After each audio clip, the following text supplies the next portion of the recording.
Well, it's personal between me and you, and I'm going to do you some serious harm, you big stiff idiot.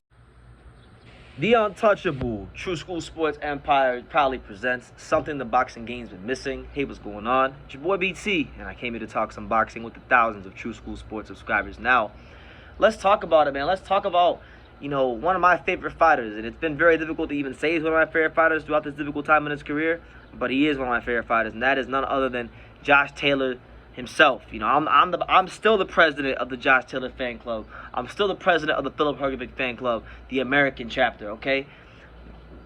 Josh Taylor has caught a lot of backlash for the Jack Catterall fight and how he's handled the aftermath of the controversial Jack Catterall decision. A lot of people who were once fans of him have turned on him. They renounced their fandom of Josh Taylor, and that's fine. I understand boxing fans can be very fickle at times, so I get it. And people really, he gave people a lot of ammunition to not be a fan of him anymore, just being honest. But it looks like now that, time has went on, they say time tells all and time reveals all, and it looks like Josh Taylor is sick of, people like myself calling Jack Catterall the undisputed champion. He's sick of people not giving him his just due, and kind of forgetting all the good he did in the process to get to the Jack Catterall fight. Mind you, this is a guy in Josh Taylor.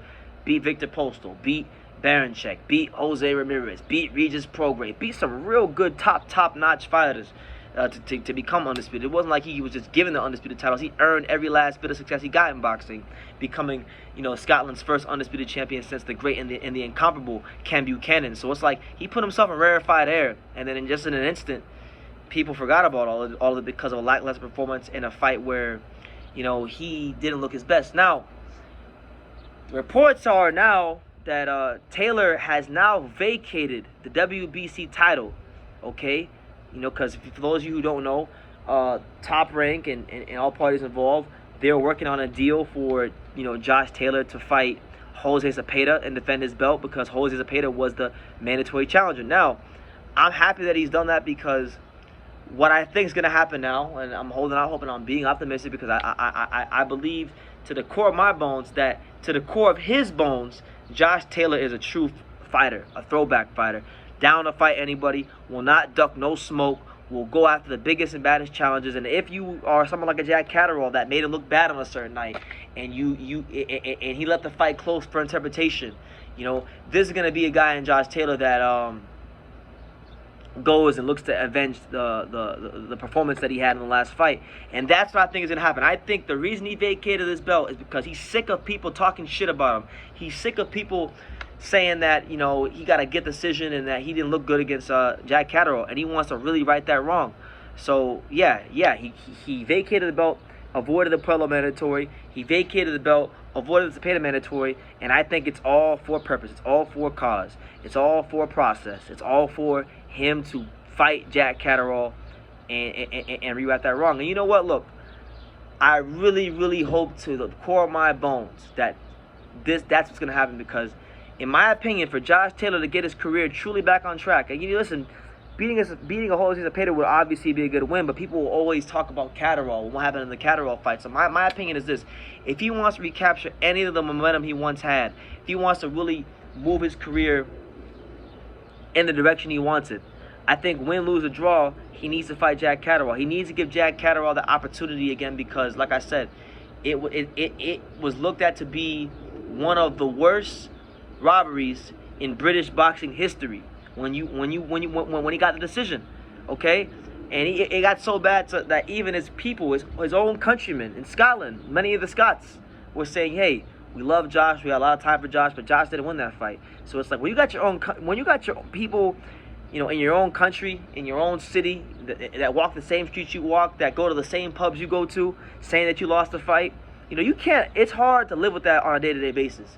As a fighter, as a very prideful and proud man that Josh Taylor is, it's hard to live with that. So it's like he's got to go in there and he's got to show the world what he's about and remind them, listen, I didn't just become the first undisputed world champion of Scotland since Ken Buchanan for nothing. I'm a special fighter. I'm a special talent. And I'm going to show the world that this Catterall fight was a bad night. I'm going to show the world that, hey, You know, any fighter can have a bad night, but when it gets down to it, you know, he couldn't beat me at my worst. He's damn sure not beat me at my best. And watch what I do in the rematch. And I truly think that's the mentality he's gonna have. I think he vacated this belt and the WBA belt. It's not because he's afraid of Puello. I don't think he's afraid of Puello, because truthfully, he probably doesn't even know who the fuck Alberto Puello is. I don't think it's because he's afraid of Zepeda, because he's already come to America and beat one Mexican. Why would he be afraid of another one, no matter how good he is? Why would he be afraid? He's been in that scenario before, and he's managed to come out victorious. So do you really think that he's going to be fearful of the guy in Zepeda who doesn't even believe in himself by his own admission? No. So this is all for a bigger process. This is all for something bigger.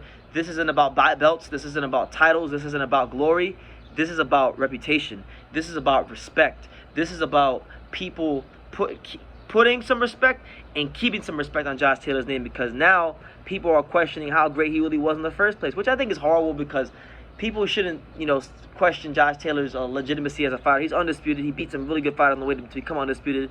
He had a much better undisputed run than a lot of guys. Like his undisputed run was better than Canelo's. It was better than Crawford's.